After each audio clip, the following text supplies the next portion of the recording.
शनि बुध और केतु कंजक्शन को हम लगातार विचार कर रहे हैं। इस वीडियो में अब आपके फोर्थ हाउस के लिए चर्चा कर रहे हैं। मान लेते हैं आपका शनि बुध और केतु का कंजक्शन आपके फोर्थ हाउस में बन रहा हो, तो इस कंजक्शन पर आप किस तरीके से अब विचार कर सकते हैं। देखिए, फोर्थ हाउस में ये कंजक्शन आपको लाइफ में बहुत ज़्यादा अनसर्टेनिटी देगा। परिवार में सारी सुख सुविधाएं होने के बावजूद भी या तो ये आपको परिवार से डिटेच करेगा या आपका जो मन है वो बहुत ज़्यादा अनकंफर्टेबल रहेगा। ऐसा जातक हमेशा अपने आप को बहुत ज़्यादा अकेला फील करेगा परिवार के सदस्यों के साथ रहते हुए भी।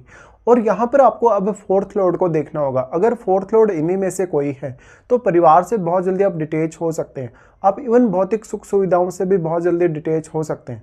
बुध यहाँ पर केतु के साथ मिलकर जड़त्व दोष का निर्माण करता है, तो जातक के लिए फैसले लेना, सोचना, विचार करना उतना आसान नहीं होता। और शनि एक तरीके से यहाँ काफ़ी ज़्यादा रेस्ट्रिक्शन और अनुशासन लाता है, इसलिए प्रॉब्लम और भी ज़्यादा बढ़ जाती है। इस केस में अब फोर्थ लॉर्ड कौन है और फोर्थ लॉर्ड आपके चार्ट में कितनी अच्छी स्थिति में बैठे, ये आपके लिए काफ़ी ज़्यादा अहम हो जाएगा।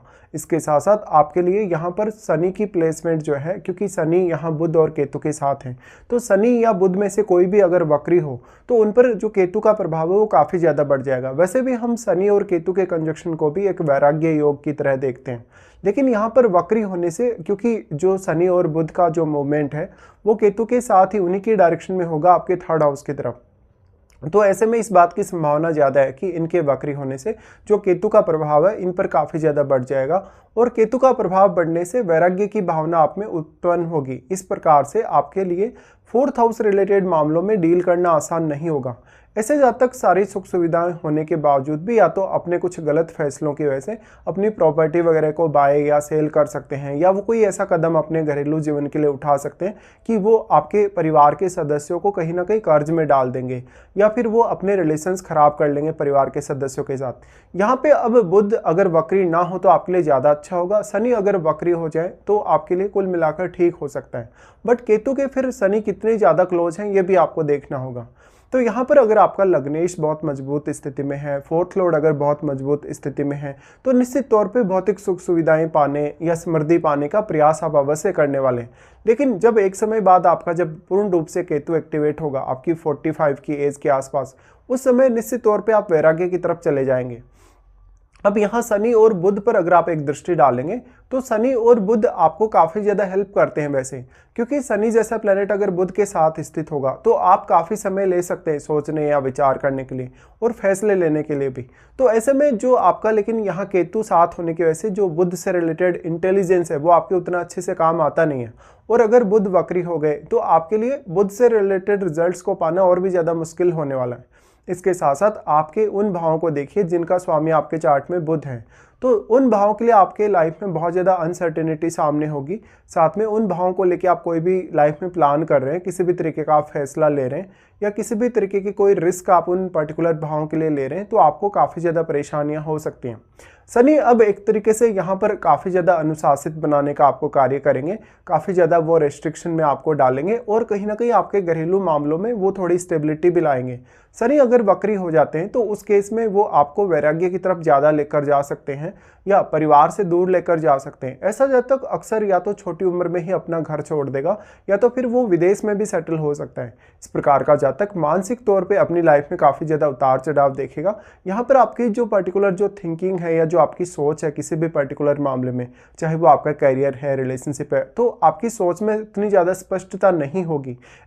सोच में अस्पष्टता होने की वजह से आप कोई भी पर्टिकुलर प्लानिंग करेंगे तो आपको ज़्यादा से ज़्यादा समय लगेगा। इस वजह से आपके लिए प्रॉब्लम या चुनौती और भी ज़्यादा बढ़ सकती है। अब आपके चार्ट में शनि कौन कौन से भावों के स्वामी हैं उन भावों पर विचार करेगा। शनि आपके चार्ट में जिन भावों के स्वामी होंगे उन भावों को लेकर आप अपने जीवन में बहुत ज़्यादा अनुशासित हो सकते हैं, बहुत ज़्यादा सीरियस हो सकते हैं, या उन भावों से रिलेटेड कार्यों के लिए आप अपना एफर्ट बहुत ज़्यादा लगा सकते हैं। लेकिन ये फोर्थ हाउस है, फोर्थ हाउस होने से परिवार के सदस्यों की जो सेहत है वो भी प्रभावित होगी इससे। और आपके परिवार में अगर बहुत ज़्यादा स्ट्रांगली अगर अनुशासन फॉलो किया जाता है, अगर समय की बहुत ज़्यादा पाबंदी है आपके पारिवारिक जो जीवन है उसमें, तो निश्चित तौर पे आप कुछ हद तक अपने जो रिक्वायर्ड रिजल्ट है उनको हासिल कर सकते हैं। बट अगर यहाँ पर बुध अच्छी स्थिति में नहीं है या तो फिर अगर बुध वक्री हो गए, उस केस में आप अपनी पूरी जो क्षमता है या पूरी जो आपकी क्वालिटीज है उनका अच्छे से प्रयोग नहीं कर सकेंगे। तो निश्चित तौर पे शुरुआती जीवन के बाद भी आपको आपकी एजुकेशन में काफ़ी ज़्यादा सुधार करना होगा। इवन हो सकता है कि आप शुरुआती फेज़ में अपनी एजुकेशन से रिलेटेड काफ़ी सारे गलत फैसले लिए हों या आपको बार बार अपना एजुकेशन को चेंज करना पड़ा हो। ऐसा जब तक कितना भी ज़्यादा भौतिक सुख सुविधाएं पाले, कितना भी ज़्यादा समृद्धि पाले, बट फिर भी उसके मन में हमेशा एक अनसर्टेनिटी बनी रहेगी। अब यहाँ पे आपको देखना होगा कि कौन कौन से अन्य ग्रहों का प्रभाव यहाँ है। जो भी अन्य ग्रहों का यहाँ प्रभाव होगा वो किस प्रकार के ग्रह हैं, किस प्रकार का कारकत्व या किस प्रकार की एनर्जी वो रखते हैं। यहाँ पर जो बुध की क्वालिटीज़ हैं और शनि की जो क्वालिटीज़ हैं उनको केतु अपने आप में समाहित करने का कार्य कर रहे हैं। तो अब आपको या तो कोई अन्य ऐसा ग्रह जो जैसे बृहस्पति जैसे ग्रह का अगर 4th हाउस पे दृष्टि है तो वही आपको मदद कर सकता है, या तो फिर आपके 10th हाउस में राहु के साथ बैठा हुआ ग्रह भी आपकी काफ़ी हद तक हेल्प कर सकता है। बट निश्चित तौर पे इस प्रकार का जो जातक है एक साधु संत हो सकता है, वो छोटी उम्र में ही अपना घर छोड़ने का विचार कर सकता है। इवन उसके परिवार में सारी सुख सुविधाएं होते हुए, सब कुछ उसको मिलते हुए भी वो अपने आप को बहुत ज़्यादा अनकंफर्टेबल और बहुत ज़्यादा लोनली फील करेगा। इस वजह से परिवार के सदस्यों के साथ जो आपका कम्युनिकेशन है वो भी प्रभावित होगा।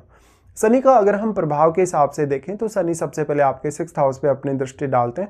ऐसे केस में अगर शनि वक्री होके बैठे हैं, अगर बुध भी यहाँ वक्री होके बैठे हैं, तो जातक अपनी डेली लाइफ को अच्छे से प्लान नहीं कर पाता। डेली लाइफ में वो बहुत सारी या तो गलतियाँ करेगा, या तो वो अपने बॉस के साथ या कलीग्स के साथ जो व्यवहार है उसका वो अच्छा नहीं रहेगा।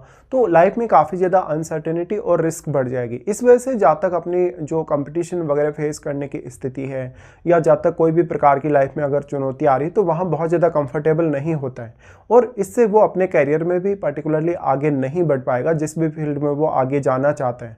यहाँ पे अब 6th लॉर्ड की भूमिका बहुत इंपॉर्टेंट है, और 6th हाउस में बैठे हुए ग्रह पर भी विचार करिए। तो जो शनि की तीसरी दृष्टि पड़ रही है 6th हाउस पे, वो अनवांटेडली आपकी लाइफ में काफ़ी सारे कॉन्फ्लिक्ट डेवलप कर सकती है। आपके मैरिड लाइफ को भी वो प्रभावित कर सकती है, क्योंकि ऐसा शनि आपको 6th हाउस के प्रति बहुत ज़्यादा सीरियस बनाएगा। तो आप अपने काम के प्रति हालांकि बहुत ज़्यादा डेडिकेटेड होंगे, इससे अपने पारिवारिक मामलों, अपने मैरिड लाइफ या अपने रिलेशनशिप पर आप उतना अच्छे से फोकस नहीं कर सकेंगे।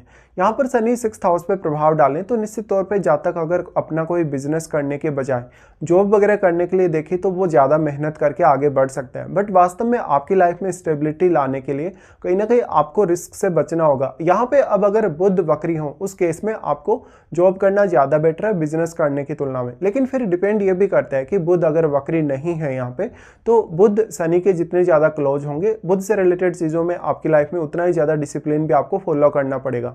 तो एक तरीके से आप रेस्ट्रिक्शन में बंध जाते हैं। शनि का जो 6th हाउस पे प्रभाव है, अब 6th हाउस का जो साइन है, जो राशि है, वो किस प्रकार का है, यहाँ पर कोई प्लैनेट बैठा है तो वो शनि के साथ किस प्रकार का संबंध रखता है, ये आपको देखना होगा।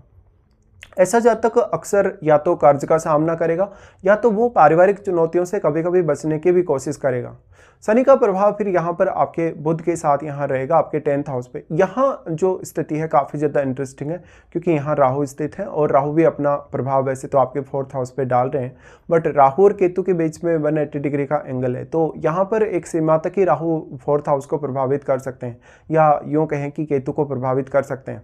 बट अब राहु के साथ जो आपके 10th हाउस में बैठा हुआ ग्रह है, क्योंकि उसकी क्वालिटीज़ बहुत ज़्यादा मल्टीप्लाई हुई हैं, वो ग्रह काफ़ी ज़्यादा मल्टीप्लाई हुआ है, तो वो ग्रह इतना ज़्यादा सक्षम है कि वो आपके 4th हाउस पे बहुत ज़्यादा प्रभाव डाल पाए।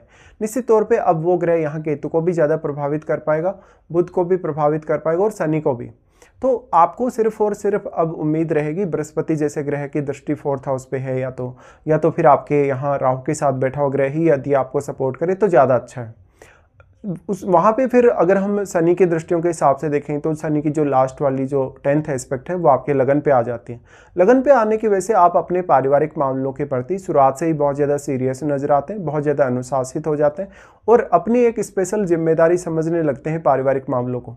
ऐसा जब तक वास्तव में मानसिक तौर पे हालांकि वो बहुत ज़्यादा अपनी फैमिली से अटैच भी रहेगा, लेकिन वो फिजिकली दूर जा सकता है, कहीं भी किसी अदर स्टेट में जाके सेटल हो सकता है, इवन फॉरेन में जाके सेटल हो सकता है, लेकिन उसका जो पारिवारिक जीवन है या पारिवारिक जीवन के प्रति उसकी जो जिम्मेदारियां हैं वो उसके लिए एक बाध्यता बन जाती हैं।